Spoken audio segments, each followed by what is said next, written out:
la prise de parole pour vous donner les informations. Si les camarades qui sont un peu plus loin, ils peuvent se rapprocher, c'est pas plus mal.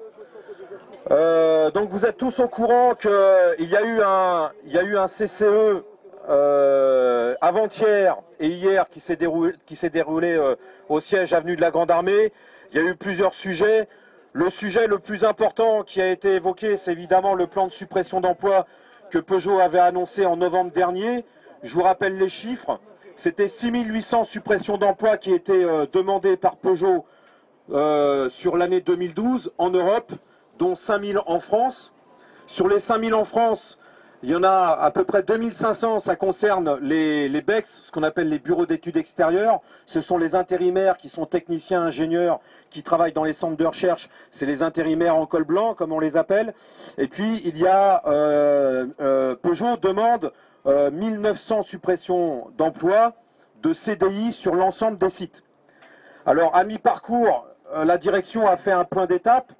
Le point d'étape, il n'est pas très favorable pour la direction, mais c'est quand même déjà beaucoup. C'est 700 emplois qui ont disparu sur les 1900 demandés. Donc d'abord, le premier constat, c'est que les salariés aujourd'hui, ils sont de moins en moins enclins à vendre leur CDI.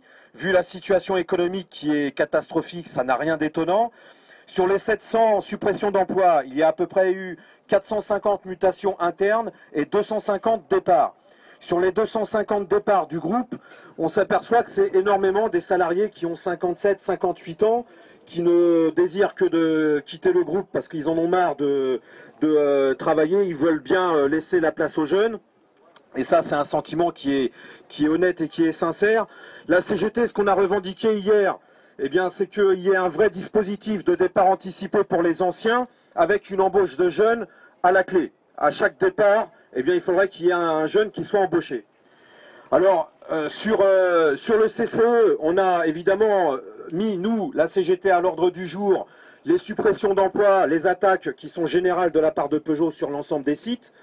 Il faut savoir qu'il y a par exemple le site de Rennes, où il y a une grosse interrogation en 2016. La remplaçante de la C5, c'est pas du tout sûr que PSA Rennes fasse la remplaçante de la C5. On ne sait pas encore si ça sera une Opel. Ils sont en discussion. Alors c'est le grand mécano géant entre l'AGM et PSA pour savoir qui va faire quelle voiture et quel véhicule. L'intérêt des deux actionnaires, ceux de Peugeot et ceux de GM, c'est de mettre en commun les usines pour fabriquer et commercialiser en commun des véhicules 4 ou 5 à partir de 2016 et pour pouvoir fermer des usines. Alors la manière dont procède Opel, eh ben, ça va être, vous allez voir, c'est exactement la même manière que va procéder Peugeot. Opel, ils ont fait du chantage à l'usine en Angleterre pour que les salariés acceptent des conditions de salaire, des conditions d'horaire qui sont abominables. C'est une flexibilité à outrance, c'est le gel des salaires. Et voilà, les syndicats là-bas ont signé. Et ça a comme conséquence l'usine de Bochum en Allemagne qui va sans doute passer à la trappe et qui va fermer. Sur PSA, il y a le cas donc il y a la grosse interrogation sur Rennes. Il y a le cas qui va être emblématique de la politique de Peugeot, c'est le cas de Sevel Nord. Sevel Nord, vous vous souvenez, dans le document confidentiel qu'on avait divulgué il y a un an, le cas de Sevel Nord était en suspens. C'était pas acté la fermeture. La direction de Peugeot faisait jouer la concurrence entre l'État français et l'État espagnol pour savoir à qui donnera le plus de subventions publiques. Et là, on vient d'apprendre que la direction de Peugeot va entamer des négociations avec les syndicats de Sevel Nord pour qu'ils acceptent un gel des salaires pendant 3 ans, une flexibilité des horaires à outrance, c'est les accords de compétitivité que le gouvernement Sarkozy a fait passer en tout express par un décret juste avant le fait qu'il soit fait virer de l'Élysée. Et la direction de Peugeot tient le discours extrêmement clair. Soit vous acceptez ces conditions, ce chantage, ou soit on envoie le futur véhicule utilitaire, le nom de code c'est le K0, à Vigo. Voilà, donc ça va être l'enjeu. Et ils veulent obtenir un accord avant le mois d'août. C'est-à-dire pendant 2 mois, il va y avoir une pression énorme sur les salariés, sur nos camarades de Sevel Nord, et il va falloir qu'on se pose le problème de comment il faut qu'on lie, qu'on fasse le lien de notre bataille avec nos camarades de Sevel Nord. Donc ça, c'est au niveau de la taxe sur l'emploi. Évidemment, on a reposé le problème de PSA Aulnay, parce que quand on a discuté de Rennes, Denis Martin nous a dit, bah, il y a des groupes de travail qui sont mis en place avec GM pour savoir est-ce que la remplaçante de la C5 en 2016, est-ce qu'elle va être faite à Rennes ou pas. Bah, donc on a dit, là vous avez une visibilité en 2016 sur Rennes. Alors on vous demande d'avoir la visibilité, même pas sur 2016 à Aulnay, mais au moins au-delà de 2014 sur Aulnay. Et là évidemment c'est la même réponse. On n'a pas de visibilité, on ne sait pas quoi vous répondre, on ne sait pas quoi dire. Et de toute façon, la remplaçante de la C3, elle n'est pas du tout arrêtée. Et c'est même pas du tout sûr qu'il y ait une remplaçante à la C3. Alors ça, c'est un mensonge énorme. Il a un culot extraordinaire parce qu'un généraliste comme Peugeot qui fait une croix sur la gamme du petit véhicule, c'est impossible. Il faut savoir que le C3 aujourd'hui, c'est le véhicule le plus vendu dans la gamme Citroën et c'est le deuxième véhicule le plus vendu dans le groupe PSA. Donc, il n'a pas voulu répondre, mais ça, on n'était pas étonnés. Ce matin, au CE d'Aulnay, alors oui, hier, autant vous dire qu'ils ont pleuré, ils ont sorti les mouchoirs, c'est catastrophique, la situation est catastrophique comme tous les ans. Voilà, on est au bord de la faillite, on est au bord du gouffre, on perd de l'argent, il va falloir travailler plus, il va falloir se serrer la ceinture. En gros, c'est le discours qui nous tiennent depuis des années, mais là, ils l'ont encore augmenté, ils l'ont encore aggravé. Au CE de ce matin, ça a été un peu le même discours. Voilà, tout va mal, mais... par rapport au plan de suppression d'emplois, l'objectif que s'était donné la direction d'Aulnay, c'était 196 suppressions d'emplois sur Aulnay. Alors, on a eu la surprise de voir qu'il n'y avait que 53 départs, donc à mi-étape, 53 départs depuis le 1er janvier de salariés, dont 27 en mutation, et le reste, c'est-à-dire c'est 25, le reste c'est en départ à l'extérieur, ils ont quitté l'usine. Et en gros, on se rend compte là aussi que c'est des salariés, plus de la moitié, ce sont des salariés âgés, les anciens, qui à 57-58 ans ont accepté le congé de reconversion, de reclassement, et ont accepté un peu la magouille que propose Peugeot, c'est-à-dire qu'ils finissent leur carrière aux acédiques, et c'est les acédiques qui va payer en fait le dispositif de départ, départ anticipé à la retraite. Bon, et ça veut dire que, aujourd'hui, les salariés d'Aulnay, parce qu'il y a beaucoup de bruit qui court, la direction fait courir beaucoup de bruit, les salariés d'Aulnay, aujourd'hui, ils résistent. Alors c'est 53 départs de trop, mais en tout cas ils résistent et ils ne sont pas prêts là aussi à faire le sacrifice, à vendre leur CDI, et ça c'est une bonne chose, c'est un bon point pour nous, pour l'avenir. Alors, sur le GPEC, sur le plan de suppression d'emplois, vu que la direction n'arrive pas à avoir son objectif, à atteindre son objectif, ils ont aménagé le plan. Officiellement, ce qui a été dit, officiellement, sur Aulnay, la direction a dit que ça concerne tout le monde, sauf les opérateurs qui sont en bonne santé. En gros. C'est-à-dire que les cadres, tous les techniciens, tous les ingénieurs, tous les ouvriers professionnels et tous les opérateurs qui sont en restriction médicale, qui sont coterep, qui ont une capacité restreinte à travailler, qui sont avec des restrictions médicales, ils sont concernés. Ça veut dire qu'aujourd'hui, à partir de maintenant, la direction va s'attaquer à tout le monde.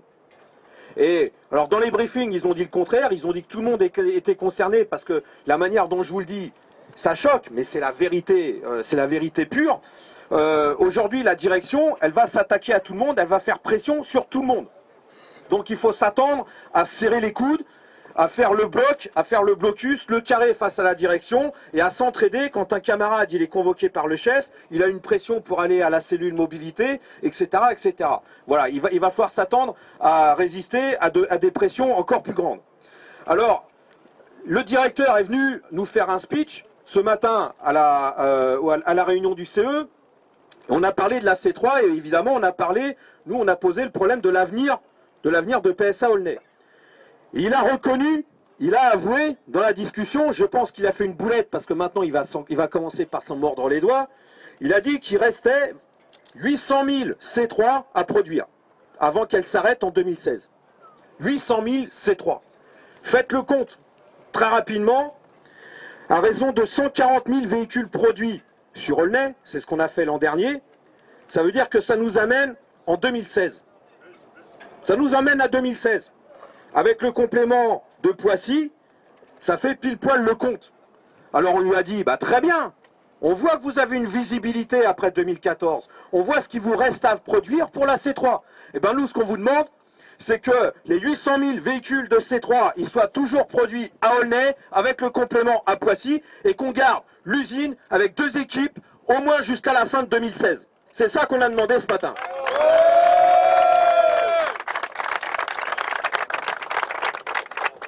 Alors autant vous dire qu'il n'était pas content, qu'il nous a répondu, mais non, bien sûr qu'on sait ce qu'on a à produire, mais alors après on lui a dit, mais pourquoi vous voulez pas dire où alors? Nous on vous demande que ça soit produit à Aulnay. Et là, c'est la grosse interrogation, il veut toujours pas répondre. En fait, ça confirme ce qu'on a dit depuis un an, c'est qu'ils ont pris la décision de fermer Aulnay et de basculer progressivement toute la production de C3 sur l'usine de Poissy. C'est ça qui va se passer. Alors, si on fait le bilan depuis un an, depuis qu'on a divulgué ce document confidentiel, à peu près, si on prend un peu de recul, à peu près tous les mois, on a fait une action. On a été se rassembler devant l'avenue de la Grande Armée, on a été manifester à Aulnay, on a organisé une manifestation, on a fait des débrayages à l'intérieur de l'usine, et puis récemment, on a été devant le QG de Sarkozy, on a obtenu une première réunion tripartite avec le gouvernement de Sarkozy. On a fait cette opération surprise qui a eu du succès, où on s'est fait connaître de l'opinion publique entière quand on a été manifesté et rassemblé devant le débat Hollande-Sarkozy. Ça veut dire qu'aujourd'hui, si on fait le bilan de ces 12 mois, et pour qu'on se dise bien quand même, mine de rien, qu'on a eu raison de faire toutes les actions qu'on a faites, que ça soit le rassemblement avenue de la Grande Armée, que ça soit s'adresser à Sarkozy, que ça soit s'adresser au gouvernement, et qu'on ait à s'adresser aujourd'hui au gouvernement actuel, on a eu raison de tout faire, et je peux vous dire qu'on peut être fier de ce qu'on a fait depuis le début. Ça c'est quelque chose, c'est un acquis, parce qu'on a appris à s'organiser, on a appris à discuter collectivement, à réfléchir ensemble, à décider et à agir et à construire des actions qui ont fait qu'on a franchi des pas, on a marqué des points, et ça, on peut être fier de tout ce qu'on a fait. Parce que aujourd'hui, l'acquis principal qu'on a obtenu, c'est d'avoir fait parler de PSA Aulnay. Vous le savez tous, parce qu'on regarde tous la télé et les informations. Aujourd'hui, sur le bureau de Montebourg, parmi les 3 dossiers chauds, symboliques, qu'il a gérés avant tout, il y a PSA Aulnay. Et si on n'avait pas divulgué le document il y a un an, jamais on aurait dû faire tout ce qu'on a fait aujourd'hui. Jamais le dossier de PSA Aulnay, il se serait retrouvé sur le bureau de Montebourg. Et ça, c'est grâce à toutes les actions qu'on a faites. Donc ça aussi, c'est un acquis. Alors maintenant, tout reste à faire. La bagarre, elle est à commencer. La lutte, elle est encore à commencer. Elle est à s'organiser. Depuis le 6 mai, on n'a eu aucun contact avec le gouvernement actuel. Aucune nouvelle. Alors on a décidé, collectivement, que tous les syndicats de PSA Aulnay, ils écrivent un courrier à François Hollande pour lui rappeler ses engagements qu'il avait pris quand on avait été à ce fameux débat de Hollande-Sarkozy, où à la fois Hollande, devant les caméras de télé, nous avait dit « je m'engage à vous recevoir très rapidement si je suis élu », et où l'équipe de campagne à Hollande nous avait reçus, une délégation des syndicats avait été reçue, où ils avaient tenu un engagement ferme. On avait été reçus par Madame Filippetti, qui est aujourd'hui ministre de la Culture, et par Monsieur Le Foll, qui est ministre de l'Agriculture.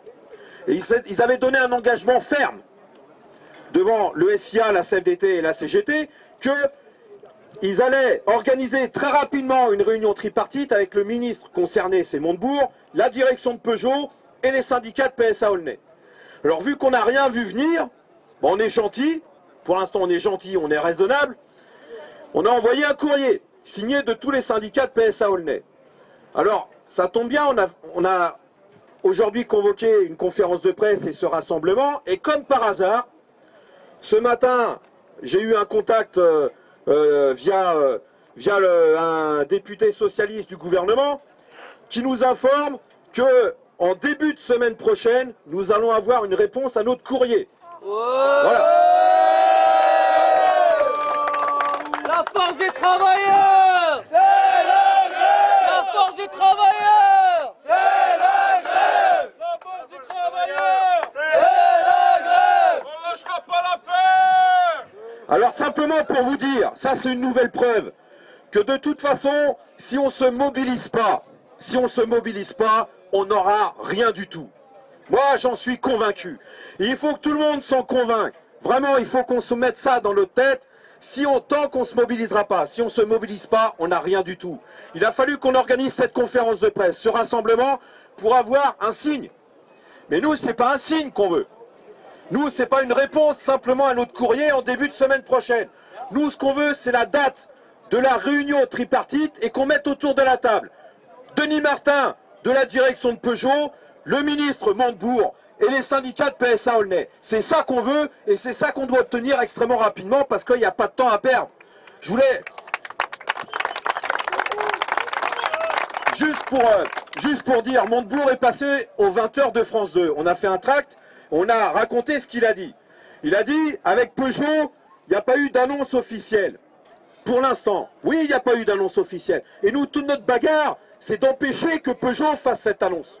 Et donc, quand il dit qu'on a du temps devant nous, non, on n'a pas de temps devant nous. Le temps, il presse. On joue avec nos emplois dans cette affaire, on joue notre peau. Alors, on n'a pas de temps à laisser à Peugeot qui s'organise et qui continue à développer son plan de fermeture. Donc, ce qu'on demande, c'est une réunion tripartite extrêmement rapidement, et c'est ça qu'on doit obtenir. Et moi, ce que je vous propose, c'est que si on n'a pas de nouvelles, aussi que la nouvelle, quand on va avoir la réponse en début de semaine prochaine, si c'est une réponse alambiquée, si elle n'est pas claire, si elle n'est pas nette, eh ben, moi ce que je vous propose, c'est qu'on organise une action et qu'on se refasse entendre. Parce qu'il n'est pas question de perdre du temps, encore une fois, avec un nouveau gouvernement. Il faut qu'on ait cette réunion extrêmement rapidement et qu'on ait les idées claires, qui est avec nous et qui est du côté de Peugeot. Voilà, c'est ça qu'il faudra obtenir. Aujourd'hui, on est là, et demain à l'Élysée. Aujourd'hui, on est là, et demain à l'Élysée. Aujourd'hui, on est là, et demain à l'Élysée. Aujourd'hui, on est là, et demain à l'Élysée.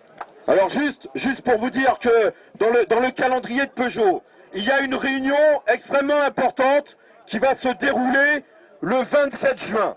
Le 27 juin, il y a un comité de groupe européen qui va être tenu avenue de la Grande Armée. On connaît bien le chemin, avenue de la Grande Armée. Et le sujet principal qui va être discuté, c'est les conséquences sociales sur l'emploi avec l'Alliance General Motors et PSA. Et ça nous concerne au premier chef. Et ça concerne toutes les usines de Peugeot. Alors au niveau de la CGT, on a fait passer le message. Et c'est en train de se discuter dans toutes les usines, eh bien d'essayer de faire une action commune.